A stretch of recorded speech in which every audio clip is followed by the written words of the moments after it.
Dream home of Mr. and Mrs. Serafi and Ma'am Lisel Enong. Ito po ang perspective plan or disenyo ng bahay na kanilang ginaya. Mayroon po itong 3 bedrooms at saka 2 bathroom. Itong disenyo ng bahay ay nakuha lang din po nila sa internet at nakita ko rin po ito sa isang website na Pinoy A-Plans. Their dream came true. Hello everyone, it's me again, Randy Hero. Welcome back sa ating YouTube channel, OFW Simple House Vlog. Kumusta po kayong lahat? Sana nasa mabuti po kayong kalagayan. Isang nakaka-inspire naman po na story sa pagpapagawa ng bahay ang matutunghayan po natin sa episode na ito. Samahan niyo po ako at baka ito po ang disenyo ng bahay na gusto niyo rin pong gayahin at ipapagawa.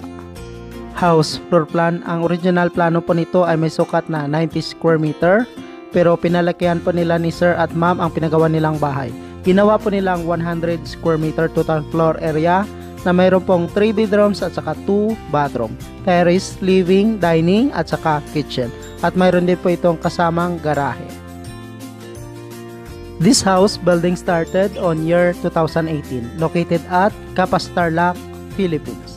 Step by step din po ang pagpapagawa ng kanilang bahay at nakailang ulitin po ito na hinto. Pinagpapatuloy lang po ang pagpapagawa nito tuwing mayroon na po silang budget.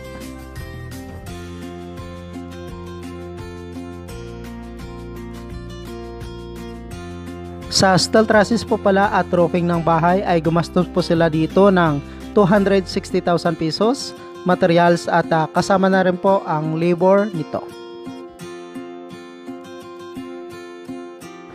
Tile span, color roof, long span po ang ginamit nilang bubong para sa kanilang bahay.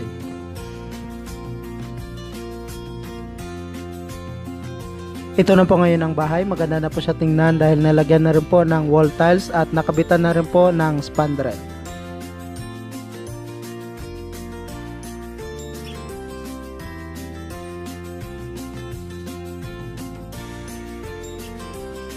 Sinimulan na rin po nila magpintura labas at loob ng bahay.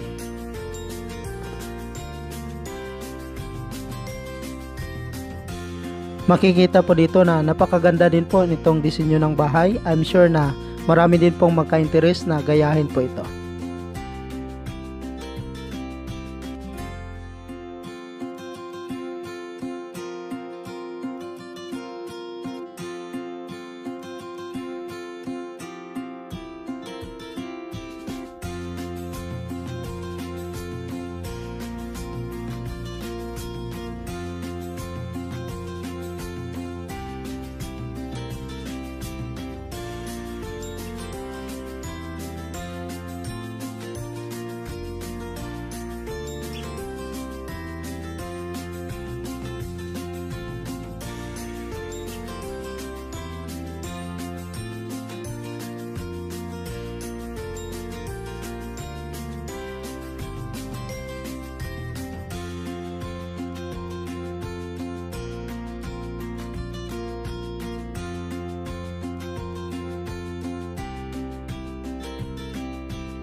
Ito po ang living area ng bahay. Nasa bandang kanan po ang 3 bedroom at saka isang bathroom nito.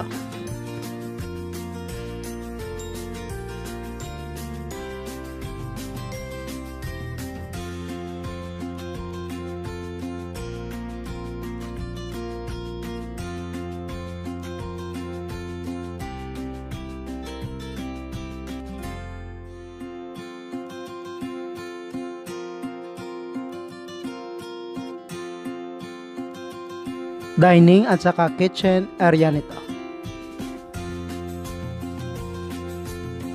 Itong bahay ay may sukat na 100 square meter total floor area. Hindi pa po kasali ang garage, kaya maluwang po ang loob ng bahay.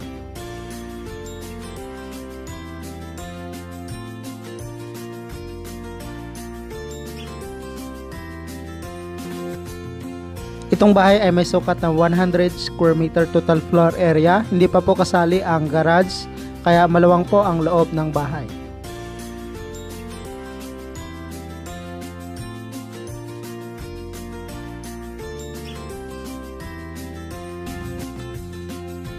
Si Sir Rafi Inong po pala ay dating OFW sa Korea at lumipat po siya sa Canada. Sa ngayon po ay mag 1 year na rin po siya sa Canada. Congratulations again to Mr. and Mrs. Sir Rafi Inong and Ma'am Lisel Inong.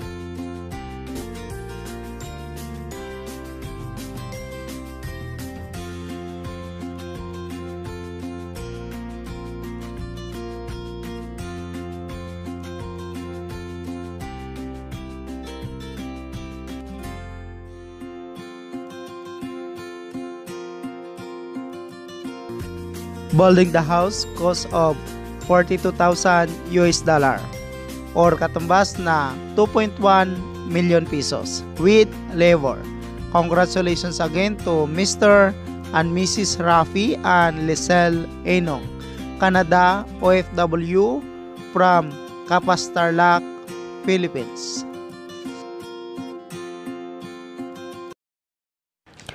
Thank you so much mga ka-OFW. Kung nagustuhan nyo itong video na to, please subscribe na sa Randy Yero YouTube channel. Please don't forget to hit bell button for our latest updates.